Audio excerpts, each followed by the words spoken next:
Hello friends, welcome to प्रतियोगिता दर्पण। मैं हूं प्रशांत। आज हम बात करने जा रहे हैं इजराइल कॉन्फ्लिक्ट के क्या इम्पैक्ट हो सकते हैं इंडिया पर, इसके बारे में। काफ़ी इंपॉर्टेंट टॉपिक है। हाल ही में आपने देखा होगा कि 7 अक्टूबर 2023 को इजराइल पर हमास ने अटैक कर दिया। कंटिन्यूसली अराउंड 5000 मिसाइल्स अटैक की गई थी और उसके बाद में एक एस्केलेशन देखा गया। इजराइल ने भी गाज़ा सिटी पर और गाज़ा स्ट्रिप पर बहुत बुरे तरीके से अटैक किया। हाल ही में ह्यूमैनिटेरियन एड्स की भी बात चल रही है, क्योंकि हर तरफ से बेसिकली ब्लॉकेड देखा जा रहा है गाज़ा स्ट्रिप के लिए। तो ये सब कॉन्फ्लिक्ट चल रहा है और it is still on going. International agencies भी काफ़ी ज़्यादा वरिड हैं कि अगर ये कंटिन्यूसली एस्केलेशन चलता रहा तो इसके ग्लोबल इकोनॉमी पर भी कुछ इम्पैक्ट हो सकते हैं। अब ग्लोबल इकोनॉमी पे इसके क्या इम्पैक्ट हो सकते हैं, उसके लिए हम एक अलग से वीडियो बनाएंगे। हाल फिलहाल में हम इसके इम्पैक्ट इंडिया पर क्या हो सकते हैं इस कॉन्फ्लिक्ट के, हम उसे डिस्कस करने वाले हैं। तो हाल ही में न्यूज़ आती है कि इजराइल का जो कॉन्फ्लिक्ट है, ये जो एस्केलेशन है, अगर ये कंटिन्यूसली बढ़ता चला जाएगा और अगर ये नहीं रुकता है तो इंडिया को इसके रिपरकशंस फेस करने पड़ सकते हैं। अब ये क्या है रिपरकशंस और क्या इश्यूज फेस करने पड़ेंगे, तो यहाँ पर मैं एक बात आपको बता दूं कि इजराइल के साथ में जो कॉन्फ्लिक्ट चल रहा है, अगर ये कॉन्फ्लिक्ट बढ़ता गया तो कहीं ना कहीं वेस्ट एशिया में बहुत ज़्यादा इश्यूज देखने को मिल सकते हैं। एंड वी ऑल नो कि इंडिया अपना जो ऑयल इंपोर्ट करता है वेस्ट एशिया से, अच्छा खासा इंपोर्ट का परसेंटेज इंपोर्ट किया जाता है। जो ऑयल इंपोर्ट किया जाता है वेस्ट एशिया से, मोर और लेस 50% से भी ज़्यादा ऑयल आता है वो वेस्ट एशिया से आता है। तो ये इश्यूज जो है ना, ये इश्यूज ऐसे राइज होंगे। ऑयल सप्लाई के इश्यूज देखने को मिलेंगे, ऑयल के प्राइसेस में फ्लक्चुएशंस देखने को मिलेंगी, और इसका रीज़न है वेस्ट एशियन कंट्रीज में ऑयल की जो प्रोडक्शन काफ़ी ज़्यादा है, फर्स्ट ऑफ ऑल। और दूसरी बात है कि India is import dependent country for oil. Crude oil हमारे यहाँ इंपोर्ट होता है। जो इंडिया में नीड है क्रूड ऑयल की, उस नीड का 85% इंपोर्ट से फुलफिल किया जाता है। तो इन इश्यूज पर बात है एक्चुअली कि ये वाले इश्यूज जो हैं बहुत बड़े प्रॉब्लम्स ला सकते हैं। इन फ्यूचर इंडिया को काफ़ी ज़्यादा प्रॉब्लम्स फेस करनी पड़ सकती हैं। अब सबसे पहले हम मैप देख लेते हैं वेस्ट एशिया का। यहाँ कहीं पे है आपका Israel, Egypt, Iraq, Saudi, Syria, Iran. अब यहाँ पर आप एक कॉमन अगर चीज़ देखें, including Saudi Saudi, Iraq, Iran, Qatar, ये सारे कंट्रीज जो हैं ऑयल एक्सपोर्टिंग कंट्रीज हैं। यहाँ पर क्रूड ऑयल की जो प्रोडक्शन है काफ़ी हाई है, और ये सारे कंट्रीज जो क्रूड ऑयल इनके यहाँ प्रोड्यूस होता है उसे एक्सपोर्ट करते हैं। अब इसराइल की लोकेशन यहाँ कहीं पर है, एंड एज वी सॉ कि ऑलरेडी लेबनान के भी इन्वॉल्वमेंट के कुछ साइंस देखे गए हैं। इसके बाद सीरिया के भी काफ़ी एक्टिविटीज़ देखी गई हैं अभी इस कॉन्फ्लिक्ट में। हालांकि डायरेक्ट रोल सीरिया का अभी नहीं दिखा है, but still in future we can also see that. इसके बाद ईरान के प्रेसिडेंट का स्टेटमेंट हमने देखा, उन्होंने जो टेररिस्ट ऑर्गेनाइजेशन है हमास, उसके फेवर में स्टेटमेंट्स दिए। तो हो सकता है कि इन फ्यूचर अगर ये एस्केलेशन नहीं रुका तो Iran can be a part of this war also, like this conflict basically. तो ये सारे कंट्रीज आप देखिए, ये सारे कंट्रीज आसपास हैं। यहाँ पर है आपका centre of attention, that is Israel. और इन कंट्रीज की खास बात क्या है कि ये सारी मेजर ऑयल प्रोड्यूसिंग कंट्रीज हैं, मेजर ऑयल प्रोड्यूसिंग नेशंस हैं।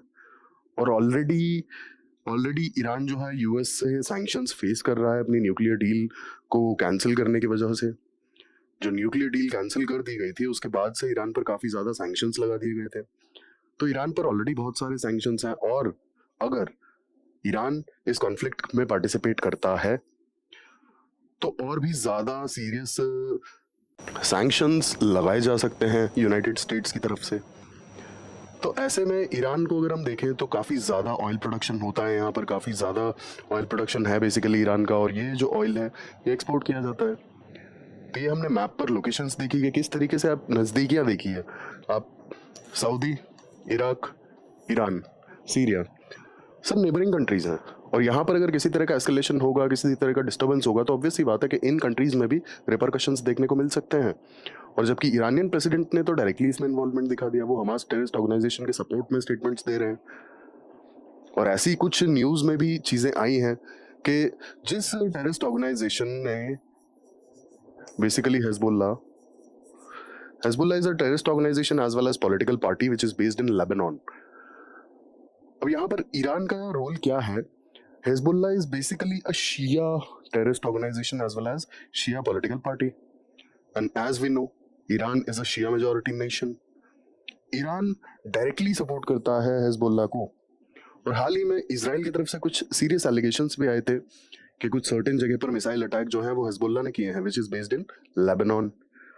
तो डायरेक्टली इनडायरेक्टली अगर आप देखेंगे तो ईरान का इन्वॉल्वमेंट यहाँ पर है, और हाल फिलहाल में ये इनडायरेक्ट इन्वॉल्वमेंट कब डायरेक्ट में कन्वर्ट हो जाएगा नहीं पता। और जिस दिन ये इन्वॉल्वमेंट, इस एस्केलेशन में ईरान का जो इन्वॉल्वमेंट है ये डायरेक्ट हो जाता है, उस दिन से प्रॉब्लम्स शुरू होंगी, क्योंकि उस दिन के बाद से बहुत ज्यादा स्ट्रिक्ट कहना चाहिए आपके सैंक्शंस यहाँ पर लग जाएंगे ईरान पर, और ऑयल एक्सपोर्ट के लिए और भी ज्यादा इश्यूज फेस करने पड़ सकते हैं। तो प्रॉब्लम इंडिया के लिए क्यों है ये मैं आपको ऑलरेडी बता चुका हूँ। इंडिया में जितना पेट्रोल, जितना crude oil, basically not petrol, जितना क्रूड ऑयल यूज किया जाता है उसका 85% हम लोग इंपोर्ट करते हैं। 80 से 85% हमारी इंपोर्ट डिपेंडेंसी है।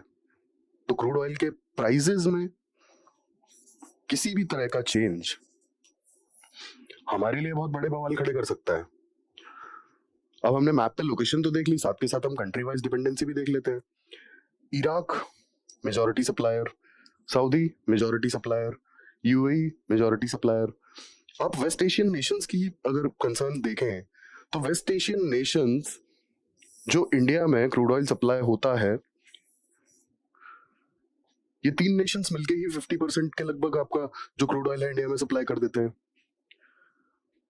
इसके बाद आप ईरान का भी ले लीजिए। ईरान के हालांकि जब से सैंक्शंस वगैरह लगे हैं तब से क्रूड ऑयल जो सप्लाई इंडिया में है वो कम होता गया है, बट इसके बावजूद भी ऐसा नहीं है कि ईरान से बिल्कुल भी क्रूड ऑयल नहीं आता है। आता है, लिमिटेड क्वांटिटी में आता है, लेकिन आता है। तो वेस्ट एशियन नेशंस पर डिपेंडेंसी आप देखिए, greater than 50% of crude oil comes from West Asian Nations.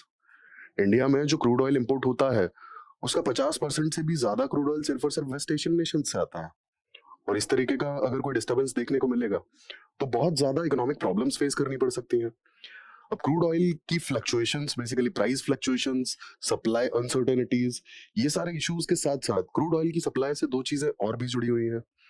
पहला है कि क्रूड ऑयल अगर महंगा होगा तो plastic as well as transport costly हो जाएंगे। अब क्रूड ऑयल को रिफाइन करने के बाद में जो चीजें बचती हैं उनका यूज करके प्लास्टिक बनाया जाता है, जो सब्सटेंसेस बचते हैं उनको यूज करके प्लास्टिक बनाया जाता है।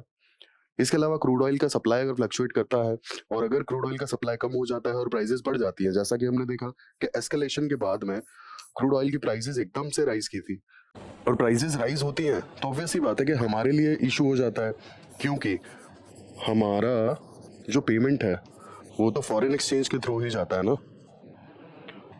तो फॉरेन एक्सचेंज के इश्यूज हमारे लिए बढ़ जाएंगे।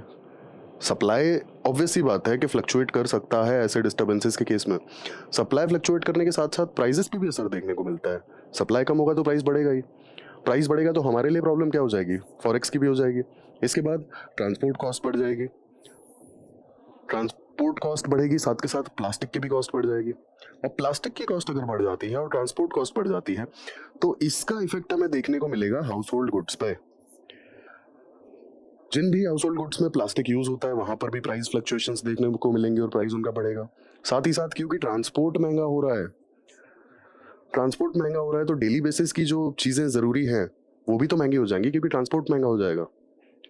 तो ये सारे इश्यूज फेस करने पड़ सकते हैं। अब हम आइए देखते हैं कि ऑयल अगर महंगा होता है तो और क्या चीजें फेस करनी पड़ सकती हैं, क्योंकि ये तो हमने 3 पॉइंट्स पे बात कर ली कि अगर ये एस्केलेशन बढ़ता चला गया, इसराइल और हमास का जो एस्केलेशन है अगर ये बढ़ गया, ये कॉन्फ्लिक्ट नहीं रुका कुछ दिनों में, तो क्रूड ऑयल सप्लाई पर दिक्कत हो सकती है। क्रूड ऑयल सप्लाई फ्लक्चुएट कर सकता है। रीजन बीइंग ईरान इसका डायरेक्ट पार्ट बन सकता है, ऐसे बहुत हाई चांसेस हैं अगर ये नहीं रुका तो।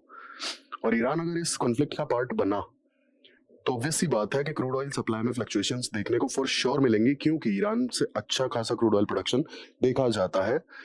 और ये रीज़न है कि अगर ये एस्केलेशन नहीं रुका और ईरान पर सैंक्शंस लग गए, ईरान इस कॉन्फ्लिक्ट का पार्ट बन गया, ईरान पर सैंक्शंस लग गए, तो क्रूड ऑयल सप्लाई में फ्लक्चुएशंस अच्छी खासी देखने को मिलेंगी। और अगर ये फ्लक्चुएशंस देखने को मिली तो इंटरनेशनल मार्केट में क्रूड ऑयल के प्राइसेस सडनली स्पाइक कर सकते हैं। इसके साथ साथ प्लास्टिक भी एक्सपेंसिव हो जाएगी और ट्रांसपोर्ट भी एक्सपेंसिव हो जाएगा, तो overall households have to suffer. अब इसके अलावा अगर ऑयल महंगा हो जाता है, क्रूड ऑयल की सप्लाई में कोई दिक्कत आती है या फिर प्राइस बढ़ जाती है, तो और क्या हो सकता है। अब जैसा कि मैंने आपको बताया था, फॉरेन एक्सचेंज हमारा काफ़ी जाता है पेमेंट में, और इसके साथ साथ अगर ऑयल महंगा होगा तो गवर्नमेंट पर भी बर्डन पड़ेगा। गवर्नमेंट पर बर्डन पड़ेगा, रीज़न बीइंग आप देखेंगे कि सडनली अगर क्रूड ऑयल के प्राइसेस स्पाइक होते हैं तो गवर्नमेंट उस रेट से क्रूड ऑयल मतलब petrol as well as diesel के प्राइसेस नहीं बढ़ा सकती ना।